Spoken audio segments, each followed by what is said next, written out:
এক সময়ের দেশের ছবি অঙ্গনের জনপ্রিয় তারকা দম্পতি ছিলেন তাহসান খান ও রাফিয়াত রশিদ মিথিলা। দীর্ঘ ১১ বছরের সেই দাম্পত্যের ইতি ঘটে ২০১৭ সালের অক্টোবরে। গানের মাধ্যমে পরিচয়ের সূত্র ধরে শুরু হয়েছিল তাদের সম্পর্কের যাত্রা। এরপর ২০০৬ সালে বিবাহ বন্ধনে আবদ্ধ হন তারা। সম্প্রতি এক পডকাস্টে কথা বলতে দেখা গেল মিথিলাকে। সেখানে উঠে আসে তার বিচ্ছেদ পরবর্তী জীবনের নানা কথা। এদিকে অভিনয়ের পাশাপাশি নানা সামাজিক কাজ নিয়েও ব্যস্ত তিনি, কিন্তু ব্যক্তি জীবনের কোনো প্রভাব কর্মক্ষেত্রে যেন ফেলতেই দেননি এই অভিনেত্রী।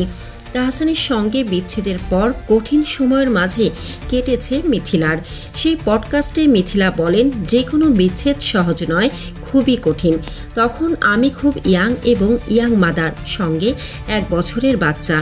আমি যে ভালো মন্দ বিচার করব, কোনো সিদ্ধান্ত নিব, তখন আমারও এটা নিয়ে ভাবার কোনো শক্তি ছিল না। আমি আমার শ্বশুরবাড়ির মানুষদের সঙ্গে থেকেছি, যাকে আমার ভবিষ্যৎ মনে করেছি। পরে বুঝলাম সেই জায়গাটা আমার ভবিষ্যৎ না।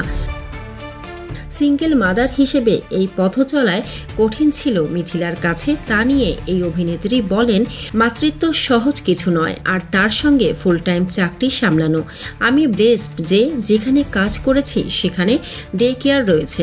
একটা ব্রেস্ট ফিডিং বাচ্চাকে নিয়ে কাজ ব্যালেন্স করা, সেই সাথে এমন একটি সিদ্ধান্ত নিতে হচ্ছে আমি এবং আমার পার্টনার একসাথে থাকবো না, একটা কমপ্লিকেটেড ব্যাপার। তবে তিনি জানান, এই সময়টায় তিনি একেবারে একা ছিলেন না। তার পরিবার ও তার কন্যার বাবার সহযোগিতা ছিল পাশে। মিথিলার কথায়, আমার মেয়ে বড় হয়েছে এমন জায়গায় যেখানে আমার মা বাবা ভাই বোন সবাই রয়েছে, একটি জয়েন্ট ফ্যামিলিতে। আর ওর বাবার সঙ্গেও মেয়ের খুব ভালো সম্পর্ক রয়েছে।